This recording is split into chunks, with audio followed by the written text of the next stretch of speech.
So this isn't really like necessarily a reflection of my experiences with Edge, like a lot of other people talked about.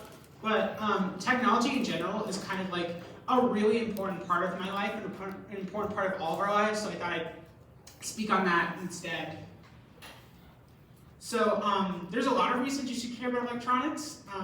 First and foremost, they're expensive, very expensive. Even getting, especially now, but they've always been expensive. Like getting the original IBM PC was like $5,000 for inflation now. But even now, with like vertical integration, they're expensive. But specifically when it comes to old technology, it's both a representation of our culture, it's an environmental risk if left untreated, and a lot of people have stuff stored on their old electronics that they're just sitting around.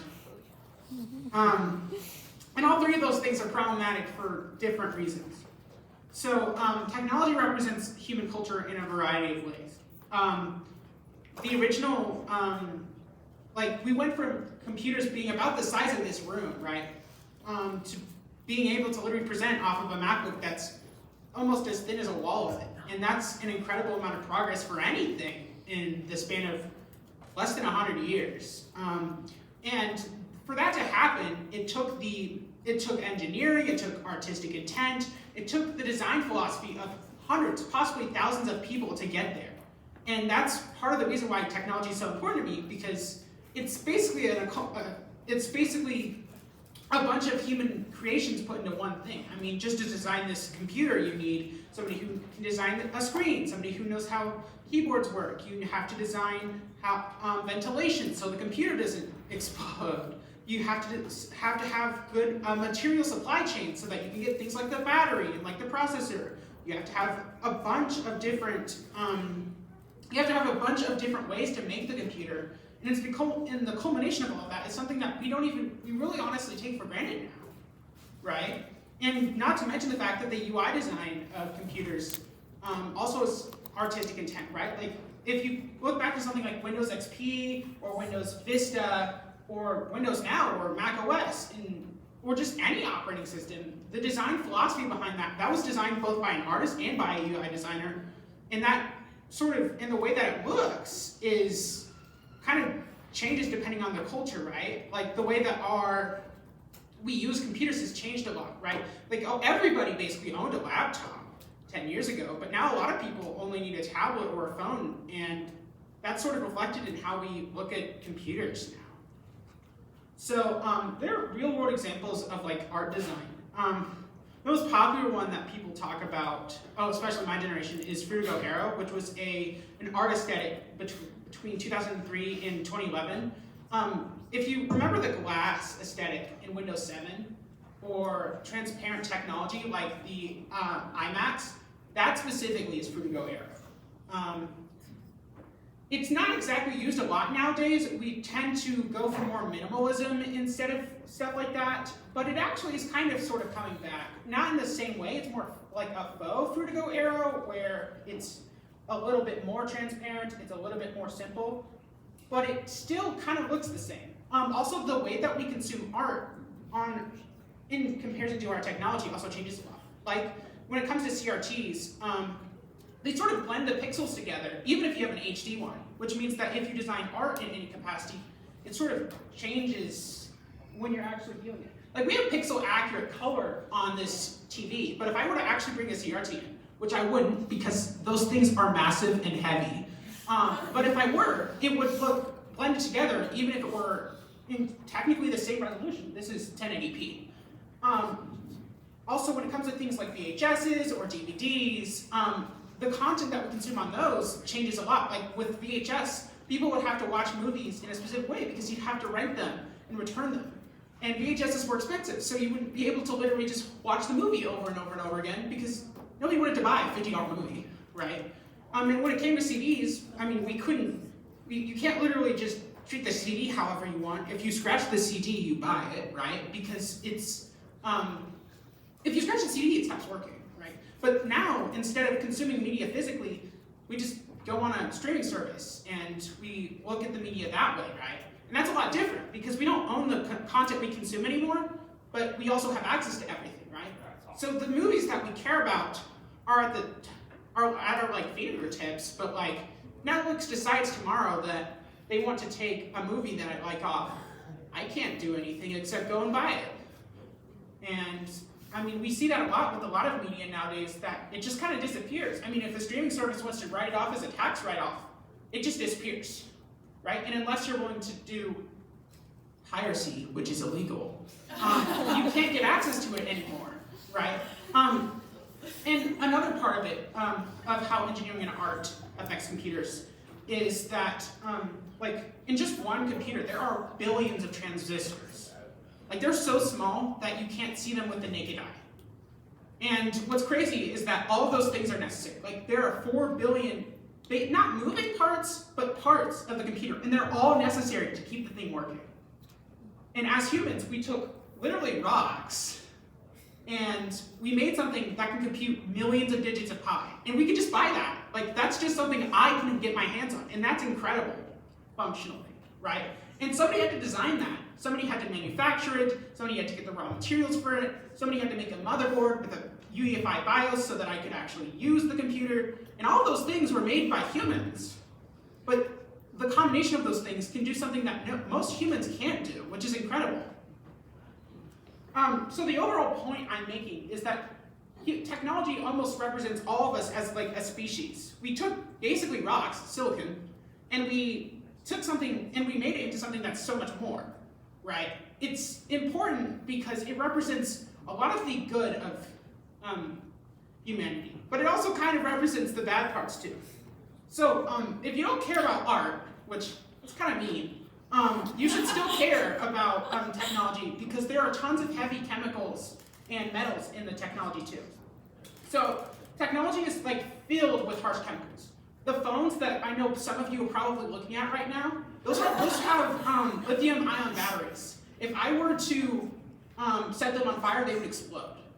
And that sounds pretty extreme, but if your phone stops being ventilated properly, it could also catch on fire. If you leave your phone sitting for a bunch of years and you don't turn it on, the lithium-ion battery can expand and destroy the phone. If you leave a lithium-ion battery in other devices, the batteries can corrode and destroy the computer.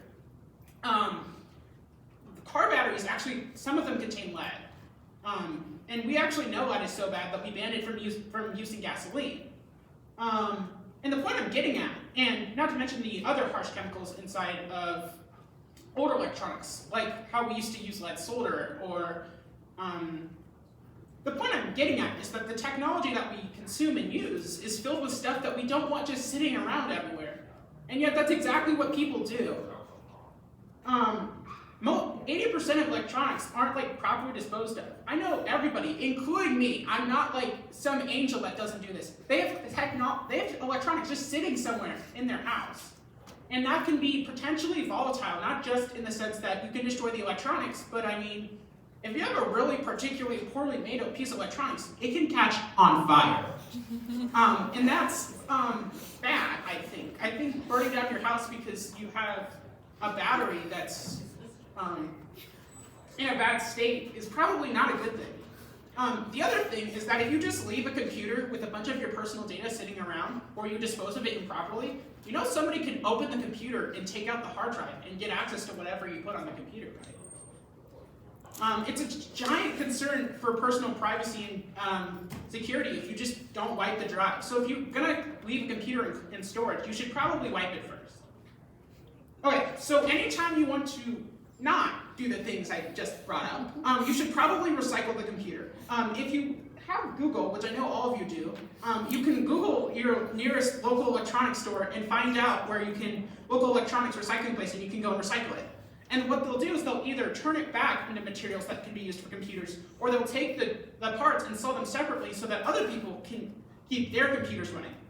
If you plan on selling your old electronics instead, which is completely fair, you should make sure to wipe the drives first. This is a part of eBay's terms of service, but you should also do it if you're selling it anywhere that doesn't require it, because I don't think you want people knowing where you live and other information about you, and using information to steal, like, everything.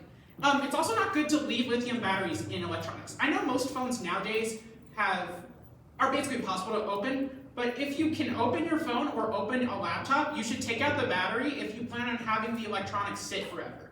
Because if you don't, the stuff that I just brought up, like the battery expanding, the battery catching on fire, or other stuff, can happen.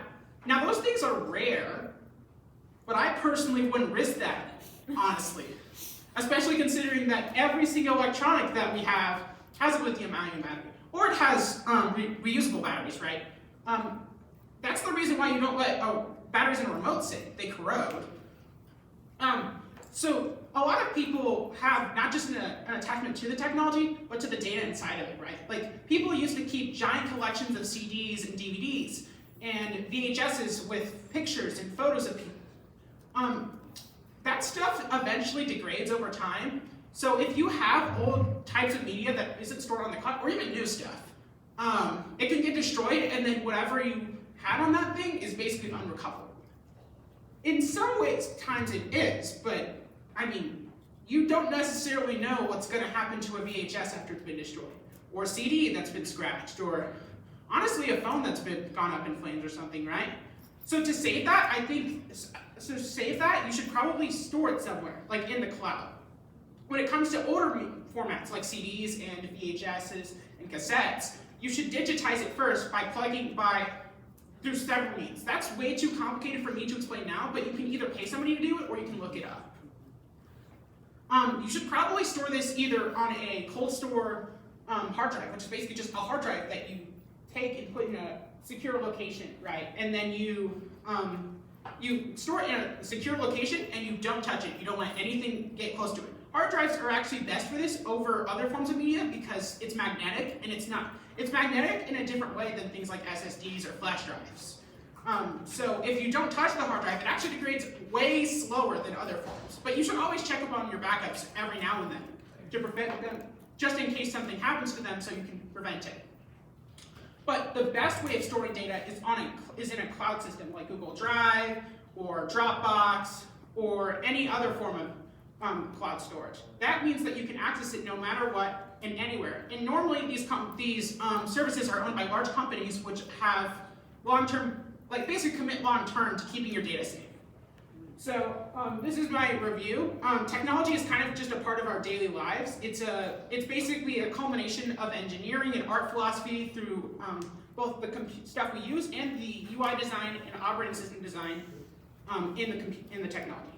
Although useful, technology is filled with chemicals that are very bad for the environment, so you should recycle them when you stop needing to use them. Older forms of technology degrade over time, as do all electronics. It's important to digitize your data if it's on like an analog format so that you don't lose it. Right, so these are just some pictures that I took with an old camera. I think that it's not necessarily, I think that it's really interesting that you can notice that the exposure is very high. These are kind of interesting photos in the sense that they look like they were taken from the 2000s, but I would not use this camera for normal stuff, right? This isn't really relevant to anything, I just want to show you these photos.